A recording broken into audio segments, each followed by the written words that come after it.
Selamat malam, nama saya Muhammad Hatta dengan NPM 2306244646. Di sini ingin menjelaskan konsep energi dengan simulasi kota berkembang melalui game Teartown. Namun sembari lihat progres dari Teartown yang saya buat, saya juga izin menjelaskan konsep-konsep dari kebutuhan energi itu sendiri. Kota yang saya bangun merupakan kota berkembang dengan kombinasi zona permukiman, komersial, dan industri ringan hingga berat.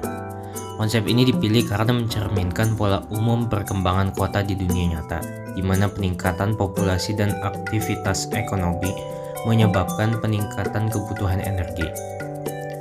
Dalam konteks geografi energi, pertumbuhan kota atau urban growth berhubungan langsung dengan peningkatan energi demand. Semakin banyak penduduk, bangunan, dan aktivitas ekonomi, semakin besar konsumsi listrik yang dibutuhkan untuk mendukung kegiatan sehari-hari seperti penerangan, produksi industri, transportasi, dan layanan publik. Pada tahap awal pembangunan kota, kebutuhan energi masih relatif rendah karena jumlah bangunan masih sedikit. Namun sering bertambahnya kawasan permukiman dan industri, kebutuhan energi meningkat secara signifikan. Oleh karena itu, sejak awal saya merencanakan penggunaan lebih dari satu sumber energi atau energi mix, minimal 3 energi, untuk menjaga kestabilan pasokan listrik.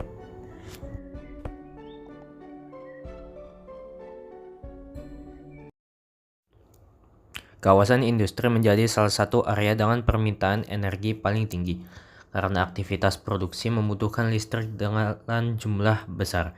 Selain itu, pusat komersial juga memiliki konsumsi energi yang cukup tinggi karena banyaknya bangunan dengan aktivitas ekonomi yang berlangsung sepanjang waktu.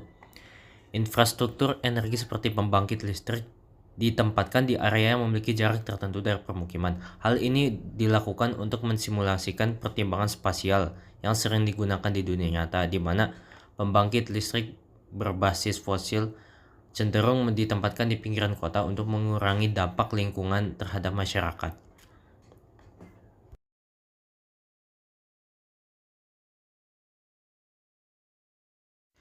Pada tahap awal, saya memilih sumber energi yang relatif murah dan mampu menghasilkan listrik dalam jumlah besar untuk memastikan kota dapat berkembang untuk di tahap awal tanpa mengalami krisis energi. Namun sumber energi tersebut memiliki dampak lingkungan berupa polusi. Untuk mengurangi dampak tersebut, saya kemudian menambahkan sumber energi alternatif yang lebih ramah lingkungan. Meskipun energi terbarukan cenderung lebih bersih, kapasitas produksinya biasanya lebih kecil sehingga memerlukan kombinasi dengan sumber energi lain.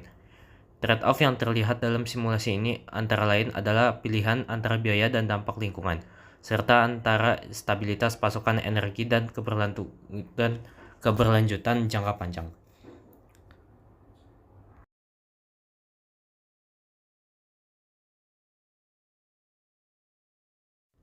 Dalam realitas, pembangunan infrastruktur energi melibatkan berbagai faktor kompleks seperti regulasi pemerintah, biaya investasi yang besar, konflik penggunaan lahan, serta resistensi masyarakat terhadap pembangunan pembangkit listrik tertentu. Selain itu, sistem energi di dunia nyata melibatkan jaringan distribusi yang lebih kompleks, termasuk interkoneksi antar wilayah, stabilitas jaringan listrik nasional, serta ketergantungan pada sumber daya alam tertentu. Jika kota ini berada di Indonesia, tantangan yang mungkin muncul antara lain adalah distribusi listrik yang tidak merata antar wilayah, ketergantungan pada energi fosil, serta tantangan dalam pengembangan energi terbarukan seperti tenaga surya, air, dan angin. Oleh karena itu, simulasi ini dapat membantu memahami konsep dasar geografi energi, tetapi tetap perlu dikritisi karena belum sepenuhnya merepresentasikan kompleksitas sistem energi di dunia nyata. Baik, di sini pada penggunaan energi, yaitu saya menggunakan energi gas dan air sebagai pasok listrik utama. Karena gas itu murah tetapi menimbulkan polusi, sedangkan air ini jauh lebih mahal namun lebih ramah lingkungan.